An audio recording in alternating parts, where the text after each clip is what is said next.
Сәлеметсіңдер ме балалар? Математика 1 сынып, 127 сабақ. 127 сабақ. 2-2-ден комбинациялар нұсқасын құрастыруды қайталайсың. Бірінші тапсырма. Сен шахмат фигураларының атауын білесің бе? Фигураларды әр түрінің санын анықта. Bir түсті фигуралар саны туралы диаграмма құрастыр. Оқулыққа қараймыз. Дәл осылай берілген. Біздер сарбаздың саны нешеу? Bir түстіні таңдаймыз. Бірінші ақ түсті, қара түсті тұр. Яғни біз тек ақ түстідегілерді санаймыз. Сарбаз бізіне нешеу? Санаймыз. Сарбаз 8. Келесі қайық нешеу? 2. Ат нешеу? Санаймыз. 2. Піл 2. Патша 1. Уәзір 1. Енді дәптерлеріңе балалар осындай диаграмма сызасыңдар.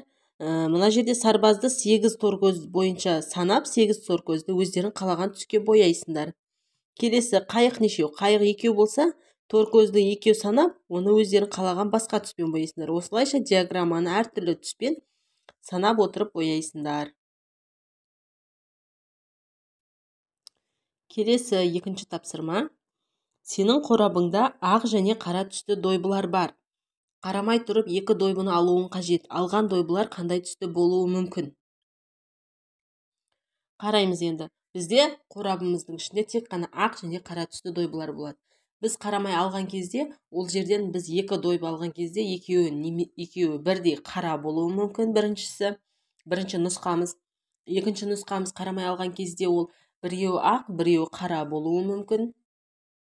Үшінші алғанымызда ол екеуі де ақ болуы мүмкін. Яғни бізде 3 нұсқа болады.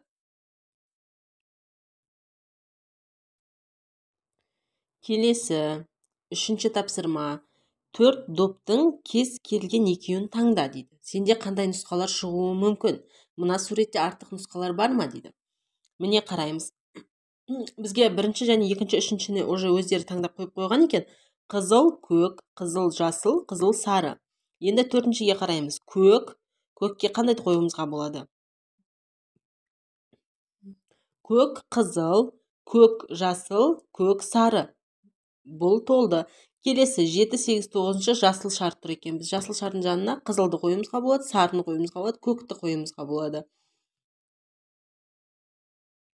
Түсінікті ме? Сонда 2-2-ден комбинация шығады.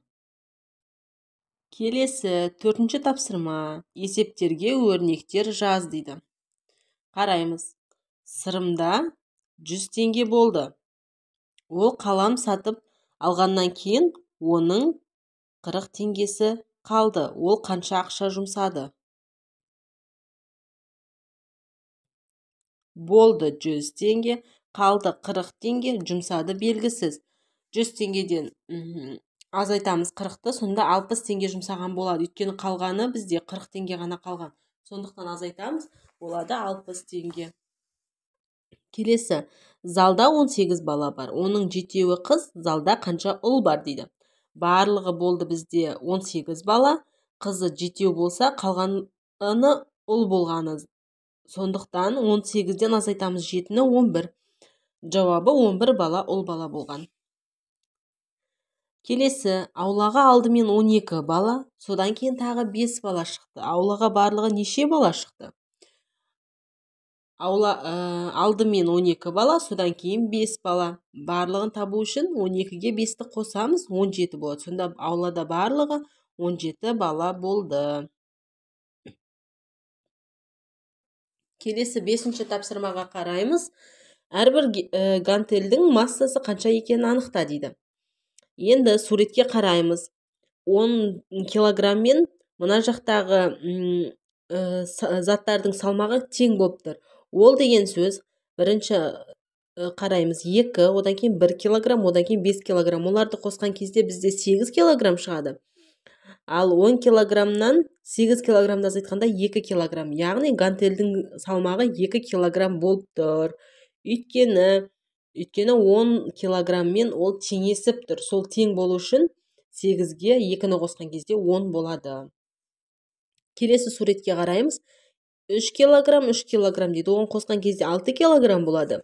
Ал 10 килограммнан 6 килограммды азайтқан кезде 4 килограмм. Яғни ол суретте де 10 килограмммен теңдесіп тең болып тұр. Сондықтан гантельдің салмағы 4 килограмм екен.